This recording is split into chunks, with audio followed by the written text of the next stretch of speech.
The CPR kit for friends and family also has a unique mannequin. They call her Minnie Ann, but it's much like the traditional mannequins used in fire departments like this. Users can still feel the rise and fall of a chest compression and will hear a clicking sound to know they're doing it right. In a recent study, it was found that cheerleading is the #1 most dangerous sport for female athletes in the United States. But for the men and women here at Cheer SF, they say the opportunity to help others outweighs that risk. When it comes to schools, like here at McKinley Elementary in San Francisco, if 50% or more of the students are receiving a free or reduced lunch, they're considered part of the low-income population. The goal? To give those kids the same access to nutrition and physical activity as everybody else. SF State has been known as a commuter school for years, and many students are paying hundreds of dollars just to park. AshleyLarson is live on campus with details of the parking crisis. Ashley? That's right. As you can see, the street here on Holloway is full of students looking for free parking. And many say they'd rather take the chance of getting a ticket and even braving the rain than pay the daily fee the school charges. Homework, essays, and exams are just a few of the stresses in the lives of SF State students. But another stress has to do with just getting to campus. With over 30,000 students coming to SF State for class in the 2010-2011 school year, parking on campus is limited and a problem for many commuters. I just don't have time to go looking for parking. Sometimes I can spend up to 20 minutes looking for parking. Time isn't the only issue for commuters. Well, basically you're limited to parking in the garages and paying these fees because there's really like no other place to park anywhere around here. Sometimes they only take quarters, they don't take quarters, it's frustrating. The cost. And the way SF State handles parking is another issue with students.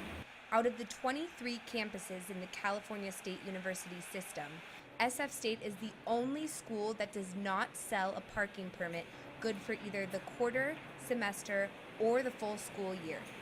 Prices across CSU campuses for semester permits range from a low of $68 at CSU Fresno to a high of $220 at Cal State Fullerton.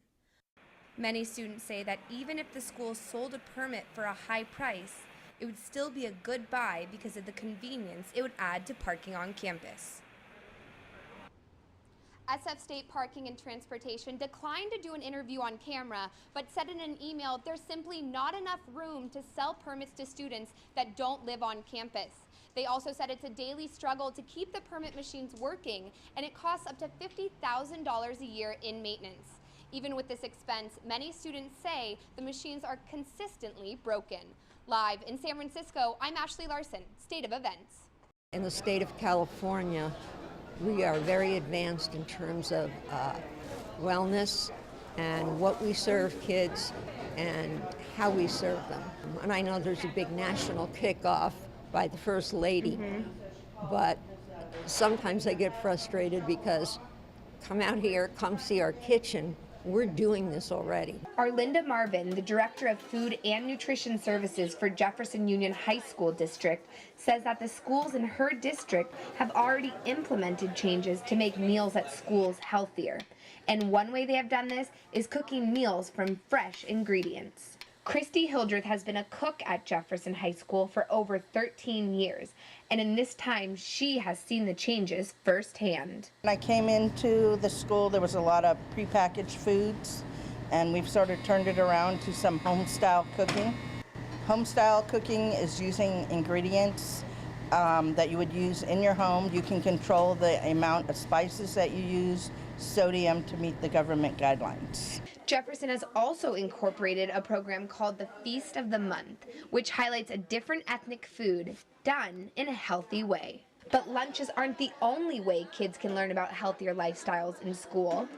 According to a recent study done by the California Department of Education, students working in school gardens are much more likely to have better nutrition, discover fresh foods, and be more physically active. And here at Hatch Elementary School in Half Moon Bay, they found a way to not only incorporate those healthy concepts, but are also letting kids dig in and get their hands dirty. The HEAL project actually started about, 5 years ago, and it started because kids were not getting outside and getting exercise. It's partly was a response to the rise of obesity. The project aims to teach students in 4 areas: health, environment, agriculture, and learning.